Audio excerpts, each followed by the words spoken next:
Revenged Love. Chapter 3. Beneath the Surface. Leo avoided the cafe for a week. He told himself it was just to study at the library, where it was quieter and distraction-free. But deep down, he knew the truth. He didn't want to risk seeing Jamie and Elijah again. Not together, not smiling, not radiating that unbearable sense of intimacy that twisted like a knife in his gut. Jamie's laughter still echoed in his mind. A melody turned haunting. And Elijah's eyes, always watching, always knowing, made Leo feel like he was being unraveled from the inside out. So he buried himself in textbooks and notes, occupying the same corner table every afternoon, headphones in, world off.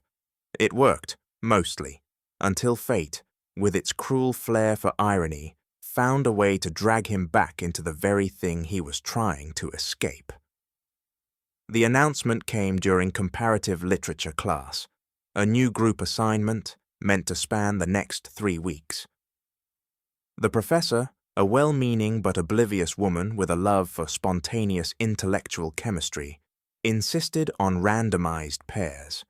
Leo barely glanced at the list on the projector screen, until he saw it. Leo Morgan, Elijah Winters. He let out a laugh that was more of a breathless scoff. Of course it had to be him. As soon as class ended, Leo shoved his notebook into his bag and bolted for the door. But Elijah was already there, leaning casually against the frame, as if he'd been waiting all along. "Hey, partner," Elijah said with that infuriating smirk, falling into step beside him. Leo kept walking. "Look," Elijah continued, voice lower now. "We both know this is awkward. You hate me. I probably deserve it." "I don't hate you," Leo muttered without looking at him. "I don't know you." That stopped Elijah for half a second.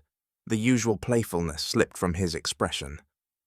"Fair," he said finally, "but since we're stuck working together, maybe we could skip the glaring and try not to murder each other in public."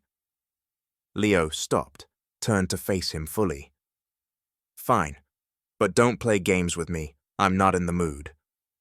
Elijah looked him dead in the eye, and for once, he didn't smile. "I don't play," he said softly.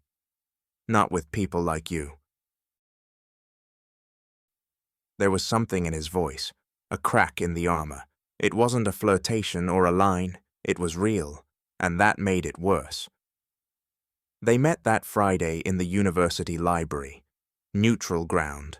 They chose a quiet corner on the 3rd floor, away from wandering eyes and casual eavesdropping. The beginning was mechanical, dividing topics, assigning research, swapping reference books. Silence stretched between every sentence.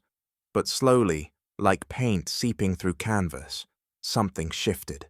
A casual comment about a quote turned into a 10-minute debate.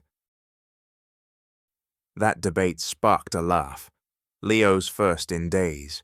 Then came stories about high school teachers, movie preferences, their mutual hatred for pineapple on pizza. Time passed unnoticed. By the time the sun began to set and the lamps above them flickered on, they weren't just study partners. They were two people orbiting the strange possibility of understanding.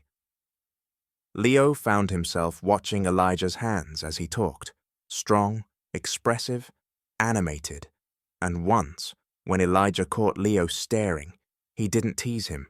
He just smiled, gently. It rattled something inside Leo, something he thought had been sealed shut. When they finally packed up, neither seemed in a hurry to leave. As they walked toward the exit, their steps slow and silent, Elijah suddenly said, "You're not what I expected, Leo." Leo glanced at him. "Neither are you." They stood by the glass doors, rain misting the sidewalks outside. For a moment, the tension wasn't bitter. It was fragile, human. Leo watched Elijah disappear into the gray, his hands shoved in his pockets, head tilted to the sky. That night, Leo tossed and turned in bed. But for the first time in weeks, it wasn't grief for Jamie that kept him restless. It was something new, a possibility he hadn't dared to feel in a long time. Hope, in the form of the last person he expected.